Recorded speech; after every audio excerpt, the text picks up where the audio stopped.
অভাবের সংসার। বাড়িতে দুই বোন, বিছানায় শুয়ে শয্যাশায়ী বাবা। কিছুদিন আগেই দুর্ঘটনা ঘটেছে তার। সংসার চালাতেন বাবাই। টোটো চালিয়ে দোকানে দোকানে বিস্কুট দিতেন, আর সেই টাকায় চলতো সংসার।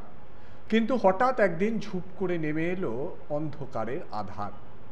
তাই সংসার চালানোর সব দায়িত্ব নিজের কাঁধে তুলে নিলেন প্রিয়া। গ্র্যাজুয়েশন পাশ করে মেলেনি চাকরি। সংসারের হাল ধরতে টোটো করে দোকানে দোকানে বিস্কুট বিক্রি করছেন জলপাইগুড়ির প্রিয়া।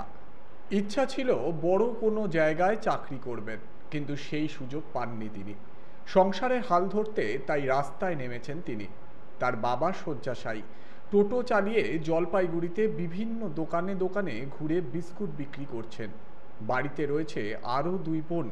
একজন নার্সিং পড়েন, অপরজন আইন পড়েন। তার সঙ্গে আবার অসুস্থ বাবা।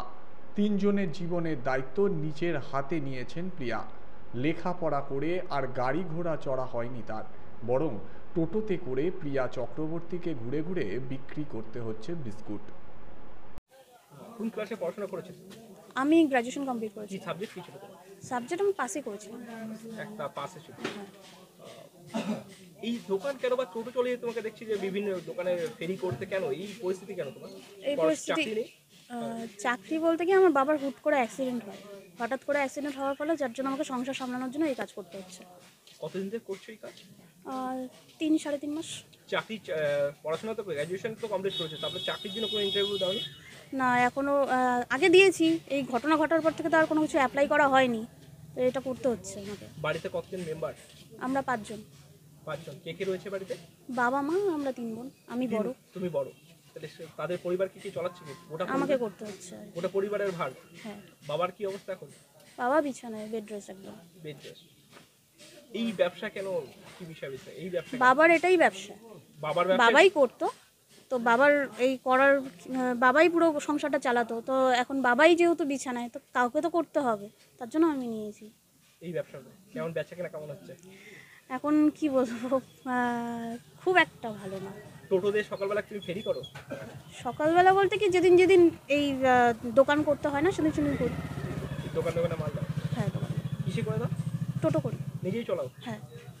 তোমার নাম কি বললে? প্রিয়া চক্রবর্তী। বাবার নাম? অশোক চক্রবর্তী। কোথায় বাড়ি তোমার? জোরপাখি। ময়নাগুড়ি। ময়নাগুড়ি ব্লকের জোরপাখরি এলাকার বাসিন্দা প্রিয়া।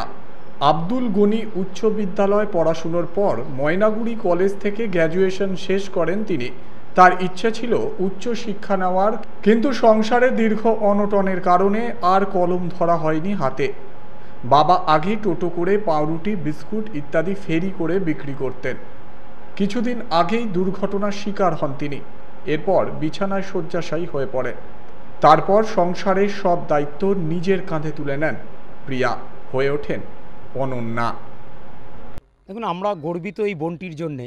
প্রিয়া চক্রবর্তী, বাবা অশোক চক্রবর্তী একদিন প্রায় মাস 4 আগে এক রাত্রেবেলা দুর্ঘটনাগ্রস্ত হয়েছেন। বাবাও ফেরি করতেন, বিস্কুটের ফেরি করতেন, টোটোতে জামালদার কাছে এক জায়গায় দুর্ঘটনাগ্রস্ত হন এবং এটা ঈশ্বরের আশীর্বাদ যে তিনি বেঁচে গেছেন।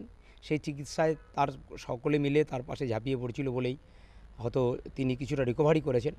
এখন জীবনযুদ্ধ লেগেই আছে। আর মেয়েটি খুব ছোটোবেলা থেকে ভীষণ পরিশ্রমী। আসলে ওরা 3 বোন, ওদের কোনো ভাই নেই, ফলে ওরা লড়াইটা আগে থেকেই জানে। আমরা ওকে মেয়ে মনে করি না, ওকে ছেলের চেয়েও ও কোনো অংশে কম নয়। তাই আজকে হয়তো এই চ্যালেঞ্জটাও গ্রহণ করেছে যে কী করে সংসারটাকে এগিয়ে নিয়ে যাওয়া, অসুস্থ বাবার চিকিৎসা করা যায়, এবং আমরা সত্যি গর্বিত ওর জন্য।